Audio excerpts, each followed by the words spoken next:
ഈ ഹണി റോസിന്റെ പരാതിയിൽ മുൻകൂർ ജാമ്യം തേടി രാഹുൽ ഈശ്വർ സമർപ്പിച്ച ഹർജി ഇന്ന് ഹൈക്കോടതിയുടെ പരിഗണനയിലേക്ക് വരികയാണ്.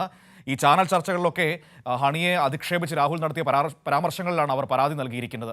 ഹണിക്കെതിരായ പരാമർശങ്ങളിൽ തൃശൂർ സ്വദേശിയായ സലീം ഇന്ത്യയും രാഹുലിനെതിരെ പരാതി കൊടുത്തിരുന്നു. തിയോഫിൻ തന്നെ നൽകും ഇതിന്റെ സമഗ്രമായ വിവരങ്ങൾ. തിയോഫിൻ, രാഹുൽ ഈശ്വറിന്റെ മുൻകൂർ ജാമ്യാപേക്ഷയിൽ ഹൈക്കോടതി ഒരുപക്ഷെ ഇന്ന് തീരുമാനം പറയാനുള്ള സാധ്യത കാണുന്നുണ്ടോ? ഈ ആകാശത്തൂടെ പോയ വെടിയുണ്ട ഏണി വെച്ച് പിടിച്ചു കയറി മേടിച്ചതാണ് ഈ രാഹുൽ ഈശ്വർ. ഒരാവശ്യവുമില്ലായിരുന്നു ഈ അനാവശ്യ കാര്യങ്ങളിൽ അഭിപ്രായം പറയേണ്ടത്.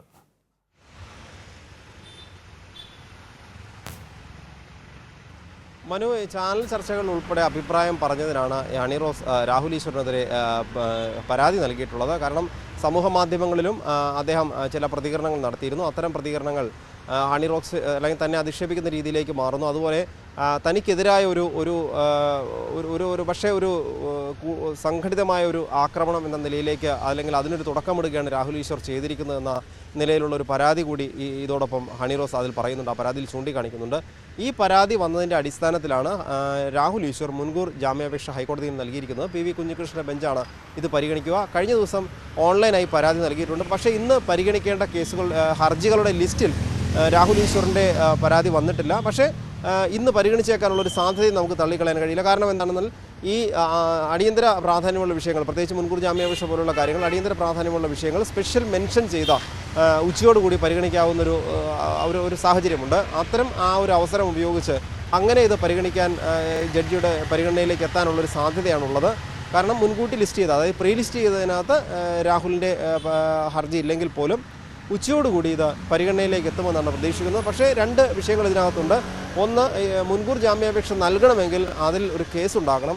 നിലവിൽ എറണാകുളം സെൻട്രൽ പോലീസ് ഹണി റോസിൻ്റെ പരാതിയിൽ കേസെടുത്തിട്ടില്ല. കാരണം ഇതിൻ്റെ നിയമവശങ്ങൾ കൂടി പരിശോധിച്ച ശേഷം നിയമോപദേശം തേടി അതിൻ്റെ അടിസ്ഥാനത്തിലാകും കേസെടുക്കുക എന്ന് പോലീസ് അറിയിച്ചിട്ടുണ്ട്. കാരണം നേരത്തെ ബോബി ചെമ്മണ്ണൂരിൻ്റെ കേസുമായി ബന്ധപ്പെട്ടതുപോലെയുള്ള ഒരു ഗൗരവ വിഷയം അല്ലെങ്കിൽ അത്രയും ഒരു അതീവ പ്രാധാന്യമോ അത്ര വലിയ ഗൗരവമോ ഉള്ള വിഷയത്തിലേക്ക് ഇത് പോയിട്ടില്ല. കാരണം തനിക്കെതിരെ പരാമർശങ്ങൾ നടത്തി എന്നതാണ്. പക്ഷേ പരാതി ഗൗരവമുള്ളതാണെങ്കിൽ കൂടി ആ പരാമർശത്തിൽ അത് എത്രത്തോളം ഇത് നിലനിൽക്കുന്നു അല്ലെങ്കിൽ എത്രത്തോളം ഇത് നിയമപരമായി നിലനിൽക്കുമെന്ന് പോലീസ് അന്വേഷിക്കുന്നുണ്ട്. അത് അന്വേഷിച്ച ശേഷം മാത്രമേ നടപടിയിലേക്ക് പോകൂ എന്നതാണ്. കാരണം സമൂഹ മാധ്യമങ്ങളുടെ ചർച്ചയിൽ തന്നെ അധിക്ഷേപിച്ചു എന്നതാണ്. പക്ഷേ ബോബി ചെമ്മണ്ണൂരിനെതിരെയുള്ള കേസിൽ വളരെ പെട്ടെന്ന് പോലീസിൻ്റെ നടപടി ഉണ്ടായത് ഹണി റോസ് ബോബി ചെമ്മണ്ണൂരിനെതിരെ നൽകിയ പരാതിയിൽ അനുവാദമില്ലാതെ തൻ്റെ ശരീരത്തിൽ സ്പർശിച്ചു എന്നൊരു വിഷയമുണ്ട്.